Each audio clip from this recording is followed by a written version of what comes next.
Hello, welcome to another tonalist landscape oil painting demonstration. This is your painter in residence, M. Francis McCarthy, and I do mean welcome. Welcome to the channel. Welcome to another Umber video, and the name of this piece is Umber Series Umber Glen.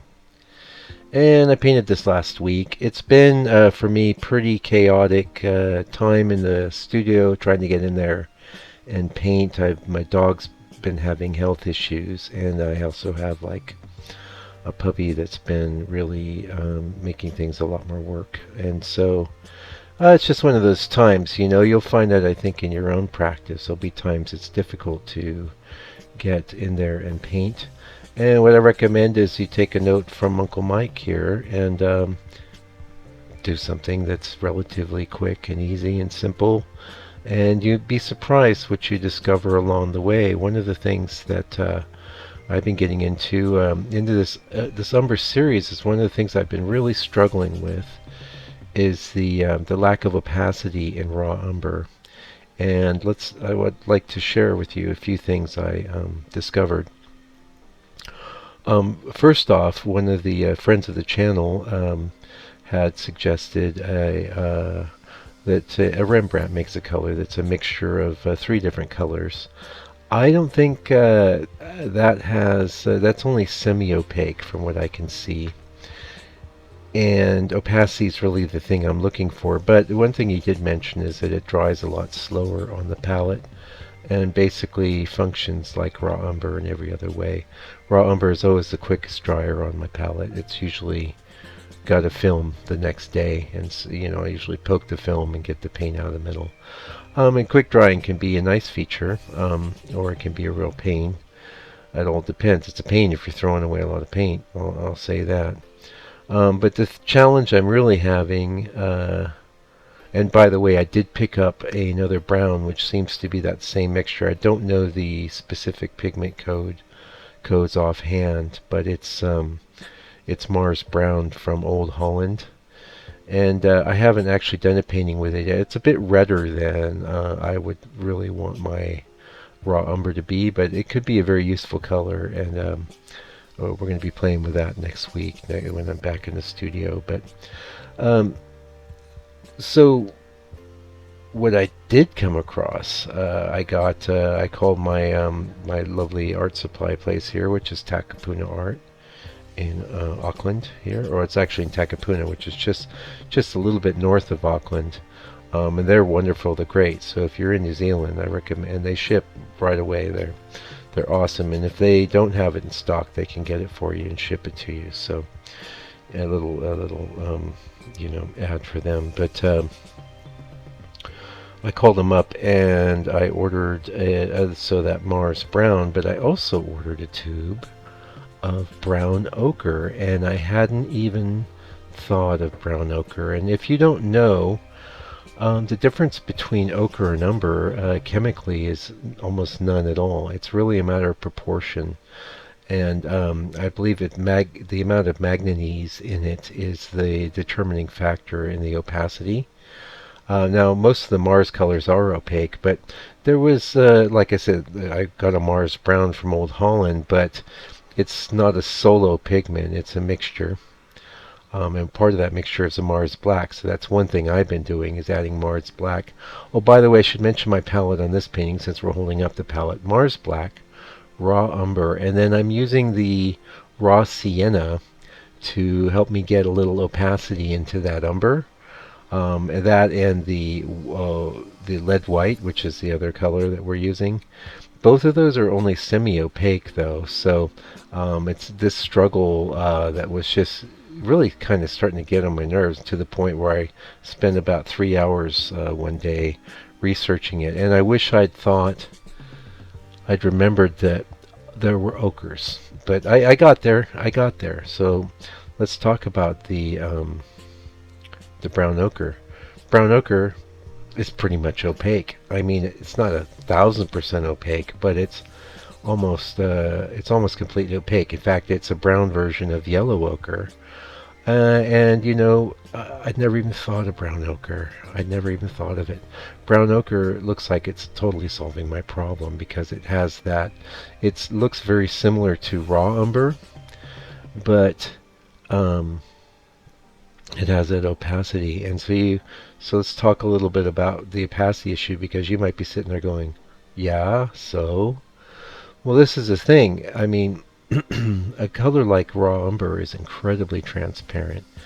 Some manufacturers seem to rate it as semi-transparent, but as far as I'm concerned, you can glaze with it, and it's not a bad feature, especially say for doing an underdrawing or that kind of thing. It's a quick dryer, um, and if you lay it on quite heavy, you're of course going to get opacity.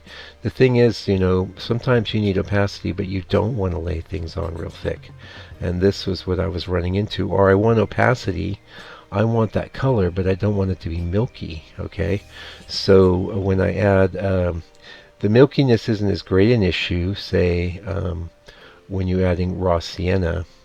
It looks like in here I added the white that you see me painting, or the light color, that's lead white, raw umber, and just a small amount of raw sienna. If I did too much raw sienna, well, sorry, that camera went a little out of focus there, but if I do too much raw sienna, things will take on that orangey feel, which I didn't want. I want an umber feel. And umber, to me, straddles that area between orangey, reddy, and greeny. Okay. Now, granted, different umbers from different companies can have different properties of red or green or what have you. That's, you know, maybe a topic when I had a bunch of different brands. I've, for the most part, have been just using a big tube of reasonably priced raw umber from Georgian. That's the De La Rowney, and it's a student grade. It works great, but and that probably will keep it on my palette because in certain mixtures, it's just doing its job as a kind of a color killer. In places like this where I want an umber-based painting, it has been actually falling short for me, and going down. In fact, I probably got another. You're going more umber, Mike, and I'm going. Yeah, I got more umber. I got some awesome little reference photos, and I've been doing some 3.5x5s too, so I'll be rolling some of those out. But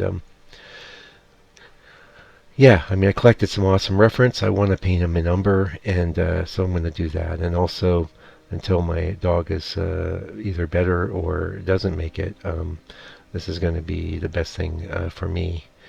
Also, I'm working on another project which some of you know about, and it's moving forward. That's what I'm going to say. That's what I'm going to say, and it's getting pretty exciting. Anyway, looks like I'll be using, instead of raw umber in that place, like if I was to do this painting again today, I would do it with that brown ochre instead of raw umber.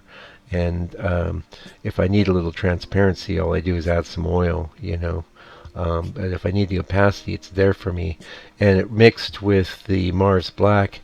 That was a marriage made in heaven. So at least for the next, you know, 5 or 6 paintings I do in this series, which have all been pivoting off of the raw umber in some way, because that's the tone I want. I don't want, well, some of them have pivoted off of the burnt umber, you know, ready. None of them have I gone with a burnt sienna. And as far as that, the burnt umber has the exact same problem, extreme transparency. So that may be that the Mars Brown could be mixed with the little Mars Black, could be the perfect thing for anything where I want to get into that more reddish tone. So yeah, just a little bit of interesting stuff for you there.